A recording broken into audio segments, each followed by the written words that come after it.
What's the most heartless thing parents told you to do, but you didn't listen? My parents found out my 15-year-old sister Rachel had been tutoring the slow kids in her special education classes for free during study hall, instead of working on her own advanced placement assignments. Her guidance counselor called to praise Rachel's volunteer work, not realizing my parents had no idea she was spending time with disabled students. By dinner that night, they had her punishment ready. Tomorrow, you're going to tell those kids that you can't help them anymore because you need to focus on students at your own level, Dad announced, cutting his steak with aggressive precision. Then you're going to ask your counselor to transfer you out of any classes with special needs students. Rachel's face went red. Dad, they're not slow. Maya just processes information differently, and Josh has dyslexia, but he's brilliant at math, Mom interrupted sharply. Rachel, we didn't sacrifice everything to get you into advanced programs so you could waste time with kids who will never amount to anything. I knew why Rachel had started tutoring those students, but my parents were too focused on her wasted potential to care. Last month, Rachel had mentioned that kids in her peer tutoring assignment were being mocked by other students who called them the retard group. She'd started staying after to help them because she was furious about the bullying. You'll explain to them that you're meant for bigger things, Dad continued. Maybe disappointing them will teach you about prioritizing your future over playing savior to hopeless cases.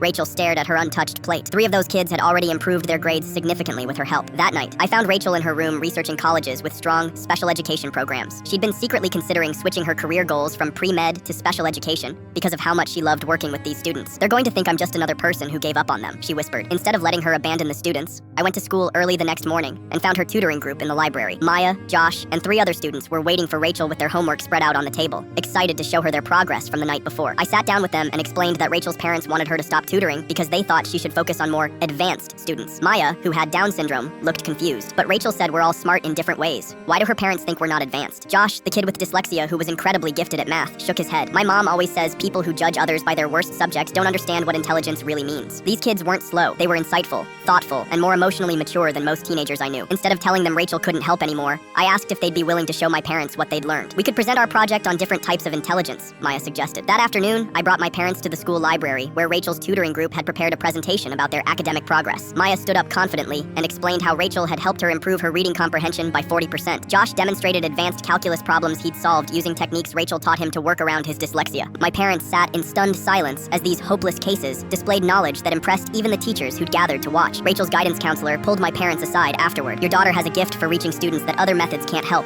She's not wasting her intelligence, she's multiplying it. The student who impacted my parents most was Kevin, a kid with autism who'd never spoken in class before Rachel started working with him. He stood up and said, Rachel doesn't see what's wrong with us. She sees what's right with us. That's why we trust her to help us learn. My parents drove home in complete silence. That evening, Dad knocked on Rachel's door. I owe you an apology, he said quietly. I thought you were lowering your standards. I didn't realize you were raising theirs. Rachel continued tutoring, but now with my parents' support. She changed her major plans to special education, and later became a renowned advocate for students with learning differences. Maya, Josh, and Kevin all graduated and went on to successful careers, crediting Rachel's belief in them as the turning point. Sometimes protecting someone means proving that the people they're helping aren't the ones who need saving. The people judging them are.